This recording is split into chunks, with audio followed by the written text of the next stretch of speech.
Hello everyone and welcome to the video.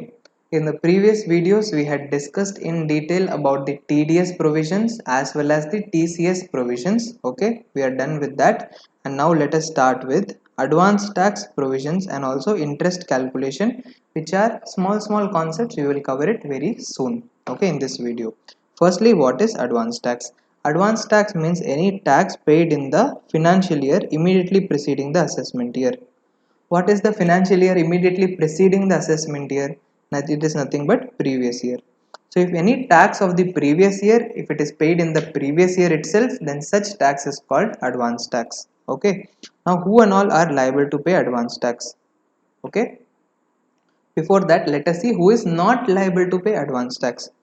First thing, if a resident senior citizen who is not having PGBP income, if there is a resident senior citizen not having PGBP income, then such senior citizen need not pay advance tax.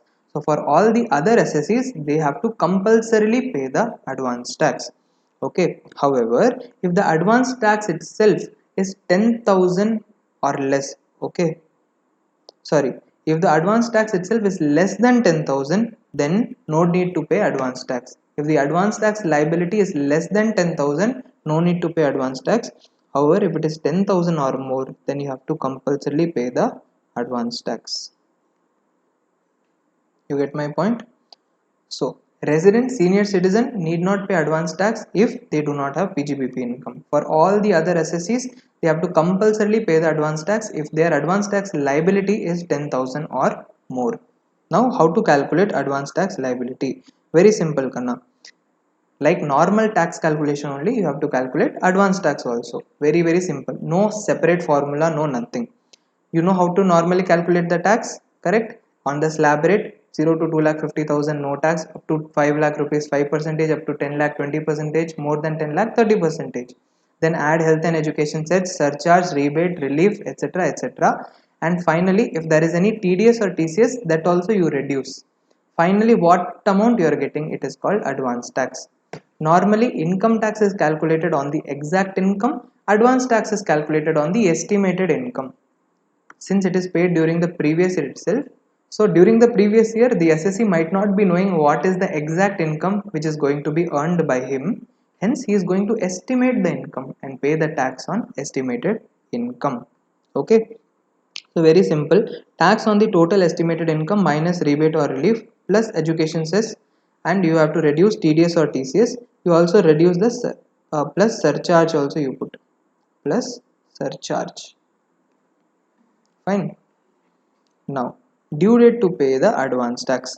So first and foremost, if any assessee has opted for presumptive income under section 44 AD or 44 ADA, okay, which we studied in PGBP chapter, remember, if those presumptive income are opted, then advance tax has to be paid only in a single installment of 15th March. On or before 15th March, entire amount of tax, okay, has to be paid as advance tax on or before 15th March.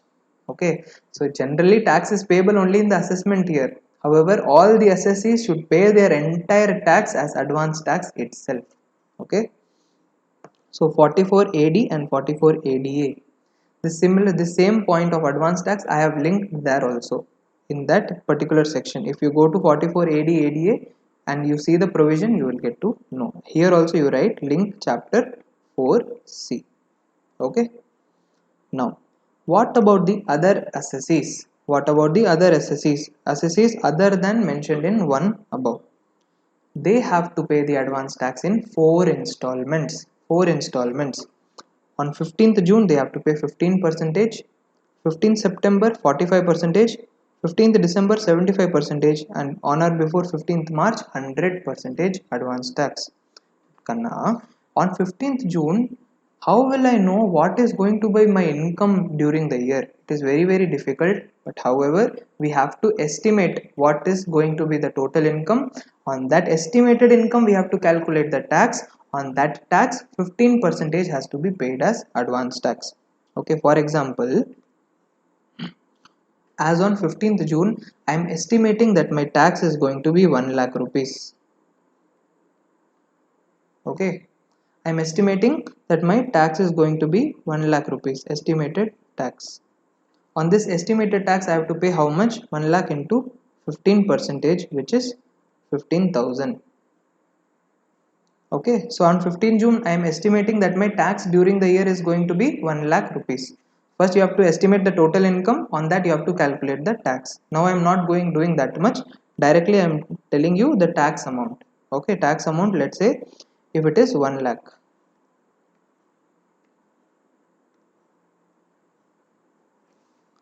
Now, let us come to 15th September.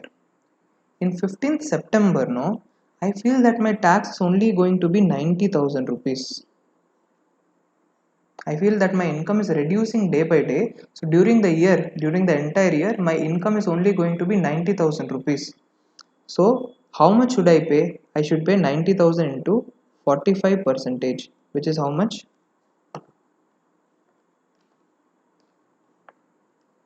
40,500.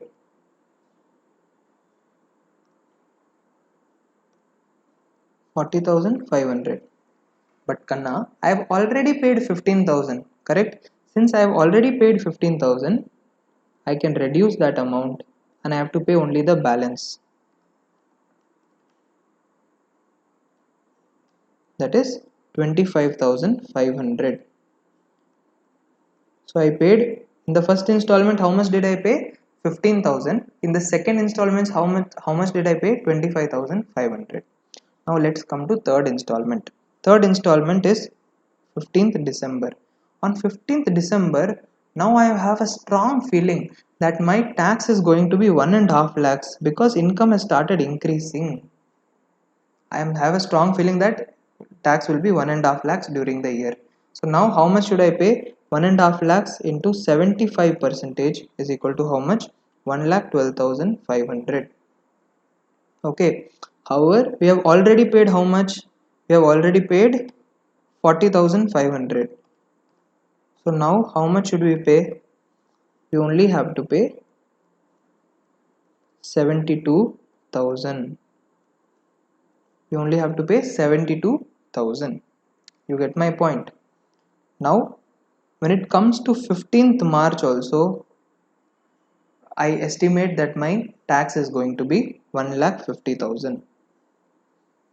Because 15th March, we will almost know what is going to be our tax liability because only 15 days are left during the year. So, 1,50,000 into 100 percentage, I have to pay as advance tax. So, it will come to 1,50,000. But however, already we have paid how much? 1,12,500. So, balance only we have to pay, which is 37,500. So hence, like this, at each and every installment we have to estimate our total income, we have to calculate the taxes. From this taxes we should reduce the TDS TCS if there is any, and on the balance amount we have to calculate 15 percentage, 45 percentage, 75 percentage or 100 percentage as the case may be, and pay it to the government. Already if there is any advance tax that is paid, that we can reduce, and only the balance amount we have to pay it to the government. You get my point? This is the concept of advance tax. Now let us see the other points. Income shall be estimated at every date of payment, which I already told you. 15th of June, September, December and March. Every date we have to estimate our income. Any amount paid as advance tax on or before 31st March is treated as advance tax paid. Kanna, the due date to pay the advance tax is 15th March. But here it is written that if any money is paid on or before 31st March, it will be treated as advance tax. Why is it so? I will tell you in a few minutes. Okay. If any assessee does not pay any installment before the due date, he is deemed to be assessee in default. If assessee does not pay it before due date, he is deemed to be assessee in default and he has to pay the interest on the advance tax. Okay. Next.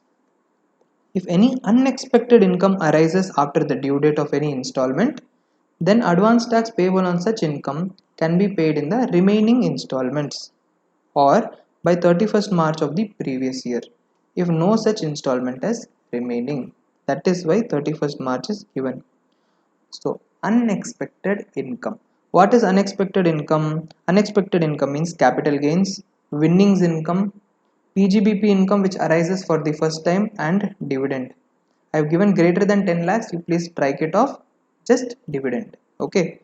Capital gain, winnings, it can be any winnings. Okay. Winnings from lottery is just an example. It can be any winnings. PGBP income which arises for the first time, and dividend. So such incomes are there, no? It is not possible to estimate before itself. When it comes suddenly. Hence it is called unexpected income. So if any unexpected income is coming after the due date, then the advance tax on such unexpected income, you pay it in the remaining installments. Or if let's say unexpected income itself came on 18th March, okay, however advance tax installment is over, correct? In such case, the advance tax on the unexpected income can be paid on or before 31st of March. That is why it is given 31st of March also will be treated as advance tax. Okay, so you should estimate the income step by step, okay, and you have to pay the advance tax. However, if there is any unexpected income because of which your income is increasing, on that increased income you can pay the advance tax in the remaining installments, no problem. Okay, so if there is any unexpected income because of which the income is increasing, and if you are paying the increased advance tax in the remaining installment, no need to pay any interest. Okay, no problem. Next, if entire amount of advance tax is paid on time, then interest under 234B and 234C shall not be applicable. So no interest will apply. If you pay your advance tax on time, 234B interest and C interest need not be paid. Now comes the question, what is this 234B, 234C interest? So with this we will jump to interest calculation. Okay, let's first come to section 234C interest. We will go in reverse order. Okay, 234C interest is the interest for deferment of advance tax. If the advance tax is not paid within the time frame, then interest has to be paid on the shortfall. Okay, firstly let us see the people who have chosen presumptive taxation. If the people who have chosen presumptive taxation, they need to pay 100% of the amount as advance tax only in a single installment on or before 15th March. Correct? Hence, if they are not paying the entire amount, or if they are paying only less amount as advance tax, then on the difference, that is advance tax payable minus advance tax already paid, they have to pay interest of 1%. Okay, 1% under section 234C, 1% interest. Why 1%? Because it is only 1 month. 15th March is the due date. Okay, so till 31st March they have to pay only 1% interest, that is 1 month. What about the interest after 31st March? What about the interest after 31st March? It is not covered in this section, it is covered in the other section which we will study. Fine. Now let's come to the assessees who do not opt for presumptive taxation. Okay. If the advance tax liability is itself less than 10,000, then interest and all will not apply. No need to pay advance tax, no problem. But if it is 10,000 or more, and if advance tax is not paid correctly, then interest will apply. Firstly, 15th June is the due date by which advance tax of 15% has to be paid. If 15% is not paid, okay, if only less is paid, then on the shortfall, that is advance tax payable minus advance tax paid, simple interest has to be paid at 1% per month for 3 months. Okay, from the shortfall of 15%. Similarly, 45% installment, 1% per month for 3 months. Similarly, for 75% also this will allow, this will be there. And for 100% installment also same provision. Simple interest at 1% per month for 3 months. However, see, in June month it is very difficult to estimate my total income. Correct? Very difficult. Hence, the act is telling that instead of 15%, even if you pay 12%, no problem. at least pay 12 percentage. At least you have to have been paid 12 percentage. At least you should have paid 12 percentage. Then no problem. If it is even below 12 percentage, then for the shortfall from 15 percentage itself, pay the entire amount as interest. Similarly, before 15 September, we have to pay how much advance tax? 45 percentage. But the act is telling, see, on September, very difficult to calculate the estimated income, very difficult to calculate the estimated tax, because who knows what is going to happen in future. Hence, even if the advance tax paid is up to 36 percentage of the final tax, then no need for any interest. If it is even below 36 percentage, then we can't do anything. Pay tax, pay interest on the shortfall. Okay. Now let us see the practical example how this interest will apply. I'm going to quickly explain. See, here look, final amount of tax is what? Let's say the final amount of tax came to 1,50,000 itself. Final amount came to 1,50,000 itself. Now in the first installment, now how much I should have paid? How much I should have paid? 1,15,000 into 15 percentage, which is 22,500. But how much I actually paid? I actually paid only 15,000. Now first see whether this 15,000 is at least 12 percentage. How to calculate 12 percentage? 1,50,000 into 12 percentage. It is how much? 18,000. If I would have paid the advance tax of at least 18,000, then this interest section will not apply. However, since my advance tax was even below 18,000, no, now advance tax interest has to be paid on the deferment of tax, shortfall of tax. Now how to calculate the shortfall? Shortfall is 22,500, which should have been paid, which was advance tax payable. This is payable, and 15,000, which is the actual advance tax paid, minus 15,000, which is how much? So difference is only shortfall, which is 7,500. So 7,500 into 1 percentage into 3 months, I have to pay it as interest under section 234C into 1 percentage into 3. So the interest will be how much? 225 rupees. You get my point? So interest will be 235 rupees. Now let's come to the next installment. In next installment, how much is payable? What is the final tax? Final tax is 1,50,000. 1,50,000 into 45 percentage is how much? 67,500. 67,500 should have been paid. But how much I did pay? I paid only 40,500. Firstly, let us see if it is within the flexible category or not. What is the flexible category? It is 36%. So 1,50,000 into 36 percentage is what? 54,000. 54,000. Had this installment been at least 54,000, no, escape, no need to pay the interest. But since it is even below 54,000, now we can't do anything. Interest should be paid. What should be the interest amount? See, first you should calculate the difference. What is the difference? 67,500 minus 40,500, which is 27,000. 27,000 into 1 percentage into 3 months, which is how much?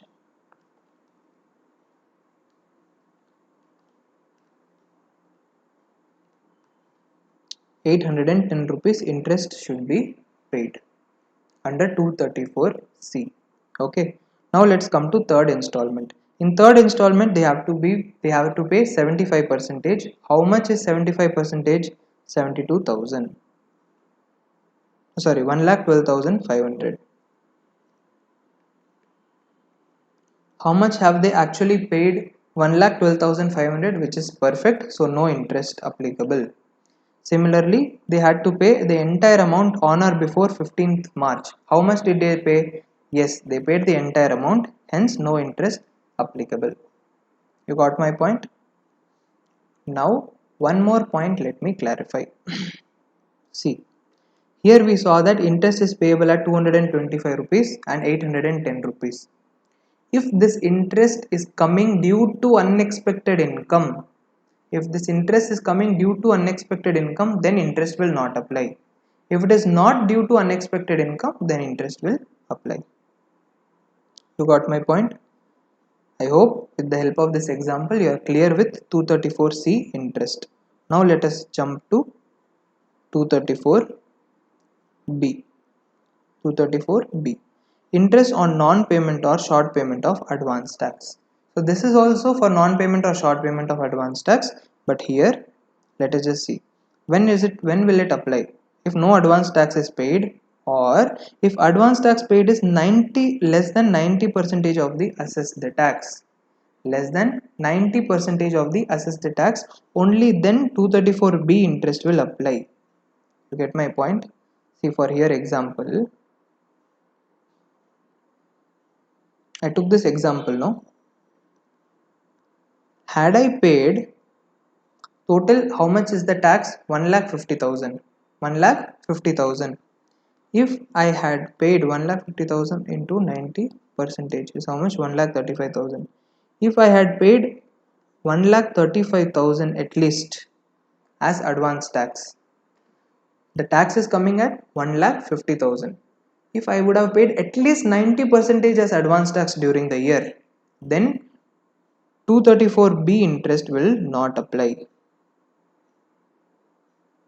234B interest will not apply. Only if it is less than 90 percentage, 234B interest will apply. You get my point? So what am I trying to tell? In this case, which I already told you, if the advance tax that I would have paid during the year, if it was 1,35,000 or more, then I need not pay 234B interest. 234C interest will however be applicable. 234B interest I need not pay. Okay. If it is less than 1,35,000, then compulsorily I have to pay 234B interest. Now, what is 234B interest?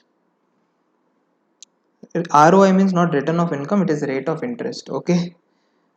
Rate of interest is simple interest at 1% per month or part of the month, and it is amount of assessed tax minus amount of advance tax from first day of the assessment year till the date of filing return of income. Till the date of filing return of income. So in this case, let us assume that the advance tax paid was 1,30,000 advance tax. Let us assume that the actual tax is 1,50,000. Is the advance tax less than 90 percentage? Answer is yes. So will 234B interest apply? Answer is yes. 234B interest will be applicable. It will be applicable for 1% per month or part of the month till the return of income is filed. So let's say if I filed the return of income on 31st of July 2021, then the interest will be applicable from 1/4/2020, that is first day of the assessment year, till the date of filing return of income, that is 31st of July 2021. So how many months? April, May, June, July, 4 months. So 20,000, that is the shortfall, into 4 into 1%.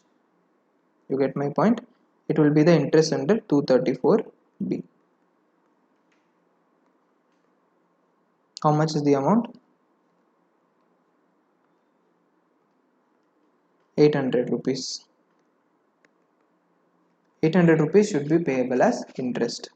So if the advance tax was 1,30,000 during the year, and if the actual tax is coming to 1,50,000, then on the difference amount, firstly, if the advance tax is within 90 percentage, no problem. If it is only less than 90 percentage, then interest will apply. The interest will apply from 1/4/2020 till the date of filing the return. Let's say the return is filed on 31st of July 2021, then interest will be for 4 months at 1% per month or part of the month, that is 800 rupees. Okay, got my point? Now let us come to 234A interest. 234B and C both are related to advance tax. Okay, 234C is when advance tax is not payable within the year, and 234B relates to the next year. Fine. Now 234A. 234A is interest for delay in filing return of income. So if return of income is filed late, then two things will happen. First thing, 234A interest will apply, and then 234F fees will also apply, which we will study in some time. Okay. So when will 234A will apply? When return of income is filed or return, if no return of income is filed or return of income is filed after the due date. What is the rate of interest? You please write here rate of interest itself so that you don't get confused.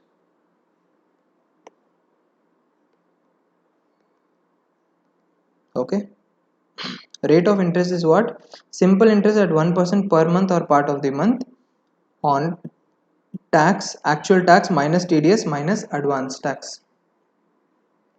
From the next day following the due date of the filing return of income up to, if the return of income is filed, then from the due date till the date of filing return of income. If the return of income has not been filed, then from the due date of filing return of income till the date of assessment, interest should be paid at 1% per month or part of the month. On what amount interest should be paid? Actual tax minus advance tax minus TDS or TCS. If at all there is any amount, then on such amount interest should be payable at 1% per month for part of the month from the due date to file the TDS return till actual date of filing TDS return. Okay, got my point? Interest under 234A is not applicable on self-assessment tax paid on or before the due date of filing return of income. So if entire tax is itself paid on or before the due date, then this interest on 234A will not apply. So this 234ABC timeline, how will it be, you know? Okay, let's say 1/4/2020. Here there is 1/4/2021. Okay, then let us keep this as 1/4/2022. So previous year is 2021, assessment year is 2022. If any amount, there is a delay during this period, okay, or sorry, and due date is 31st of July. Due date is that 31st of July, and date of return of income, actual date of filing return of income, let's say it is 31st of October. 31st of October only return of income was filed. Then, you know, for this period 234C interest will apply. For this period 234B interest will apply, and for this period 234A interest will apply. You get my point? This is the timeline for 234A, B and C. So 234C is during the year itself, 234B is from the next day of the previous year till the actual date of payment of tax. Okay, till the actual date of payment of tax, no? So it is not till the due date. Let me just confirm it. Okay, till the date of filing return of income only. Till the date of filing return of income. So 234B tax is still here, and then sorry, 234B is not till here. 234B is till here.